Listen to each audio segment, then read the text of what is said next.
اس قرآن کی اتباع شروع کر دو، اس قرآن کے پیچھے چلنا شروع ہو جاؤ تو تم اللہ تک پہنچ جاؤ۔ کیونکہ جو باتیں ہوتی ہیں نا کلام، یہ باتیں جو باتیں کرنے والا ہے اس تک پہنچا دیتی ہیں، اس کا پتہ بتاتی ہیں کہ یہ باتیں کس نے کہی ہوں گی، وہ کیسا ہوگا، اس کا انداز گفتگو کیا ہوگا۔ اللہ تک یہ قرآن پہنچانے والا ہے۔ تشریح انشاءاللہ ہم ساتھ سے بات فرماتے ہیں۔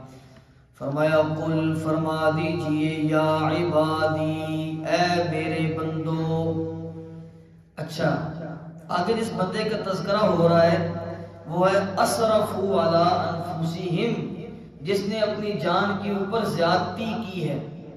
زیادتی کا کیا مطلب ہے؟ اسراف کہتے ہیں کہ ایک چیز اپنی حد تک پہنچ جائے، جب اس سے اوپر بہنے لگے تو اسے اسراف کہتے ہیں، جسے مبالغہ کہتے ہیں۔ ایک گلاس ہے، اس کے اندر آپ پانی ڈالیں، پانی اوپر کنارے تک آ جائے تو یہ اتنا پانی ہے جتنا گلاس کا ظرف ہے، اسے سمجھ سکتے ہیں۔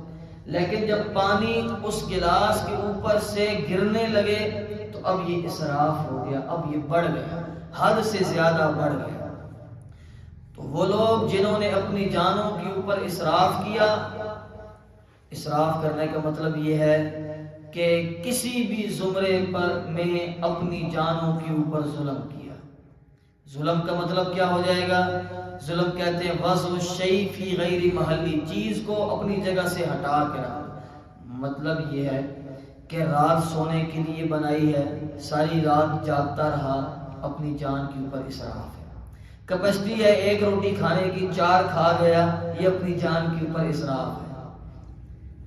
جتنا زور دماغ مانگتا ہے اس سے زیادہ دے رہا ہے تو یہ جان کے اوپر اسراف ہے۔ رات دن گدھے کی طرح کام کر رہا ہے، حالانکہ اللہ نے دن کمائی کے لیے بنایا، رات سونے کے لیے بنایا، یہ آگے پیچھے ہاتھ مار رہا ہے، یہ اسراف ہے۔ اچھا، رزق کا وعدہ اللہ نے کیا ہے، یہ حرام کام کی طرف جا رہا ہے، یہ اسراف ہے۔ کسی طرح میرے پاس آئے گی، کسی بھی معاملے میں اپنے آپ کو اپنے سے زیادہ تھکانا، یہ اسراف ہے۔ اور دوسرا عام معنی یہ ہے کہ انسان نے کیا کرنی تھی؟ اللہ کی فرما برداری۔ نافرمانی کرے گا تو یہ کیا ہوگا؟ اس کی اپنی جان کے اوپر اسراف ہوگا۔ جان تو اس کی تھی نہیں، اللہ کی دی ہوئی تھی، اور اللہ کی امانت کے اندر کیا کر رہا ہے؟ خیانت کر رہا ہے، 2 نمبری کر رہا ہے اور گناہ کر رہا ہے، یہ اپنی جان کے اوپر ظلم کر رہا ہے۔ حرام کھا رہا ہے، حرام کام کا مرتکب ہے، حرام کی طرف راغب ہے، حرام سن رہا ہے موبائل پر، حرام دیکھ رہا ہے، حرام کی طرف چل رہا ہے، ہر وہ چیز جسے اللہ نے منع کیا ہے وہ کر رہا ہے، تو یہ اپنی جان کے اوپر اسراف کرنے والا ہے، گناہگار اسراف کرنے والا ہے۔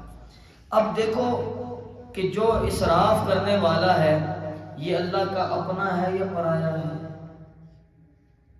بظاہر تو یہی لگتا ہے کہ یہ اللہ کا پرایا ہے، اس نے اللہ کو پرایا کر دیا، اس لیے تو اللہ کے پاس جا نہیں رہا۔ لیکن اللہ کی رحمت دیکھیں، اللہ پھر بھی کہہ رہا ہے یا عبادی، او میرے بندو۔ یہ اللہ مومنوں کو نہیں کہہ رہا، کس کو کہہ رہا ہے؟ فاسقوں کو کہہ رہا ہے، جو گناہ کرنے والے۔ فرمایا اے میرے بندو، اور میرے بندے اس لیے کہا تاکہ بندہ سن کے ڈر نہ جائے اللہ کا قہر اور غضب۔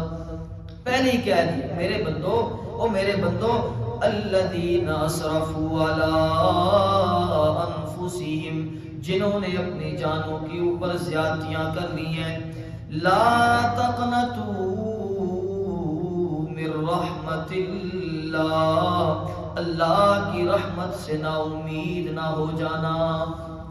نا امیدی کیا ہے؟ پتہ نہیں اللہ مجھے بخشے گا کہ نہیں بخشے گا۔ اللہ کہہ رہا ہے ان اللہ یغفر الذنوب جميعا، اللہ کے در پر آنے والا بن جا، اللہ سارے تیرے گناہوں کو معاف کر دے گا۔ توبہ کرے گا تو اللہ تیرے سارے گناہوں کو معاف۔ اللہ کیوں تو گناہوں کو معاف کرنے والا ہے؟ تو فرمایا انہ هو الغفور الرحیم، عظمت کی بات یہ ہے کہ اللہ بخشنے والا ہے اور مہربانیاں کرنے والا ہے۔ اچھا، غفور کے ساتھ رحیم لایا، یہ دو لفظ لانے کی وجہ کیا ہے؟ غفور بخشنے والا، رحیم رحم کرنے والا۔ بخشنے کے بعد فرمایا ودود محبت کرنے والا بھی ہے۔ کیا مطلب ہے؟ مطلب یہ ہے کہ کسی انسان کا گناہ کر بیٹھو گے، اس سے ناراض ہو جاؤ گے، سال کے بعد اس کے پاس جاؤ گے، وہ کہے گا گناہ ہے، اب یاد آئی ہے میری، پہلے کدھر تھا؟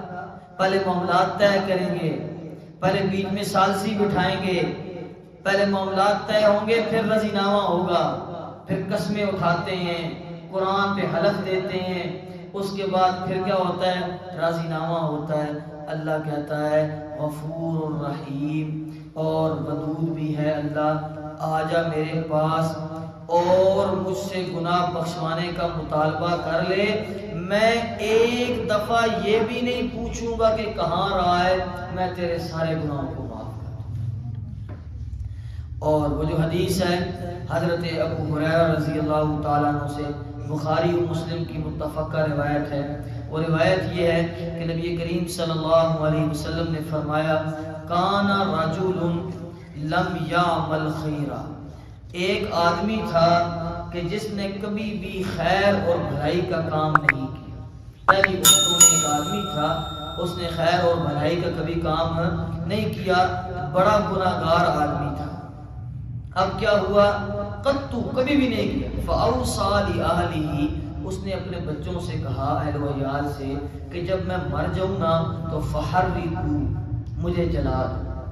جدد حياة القلب بالقرآن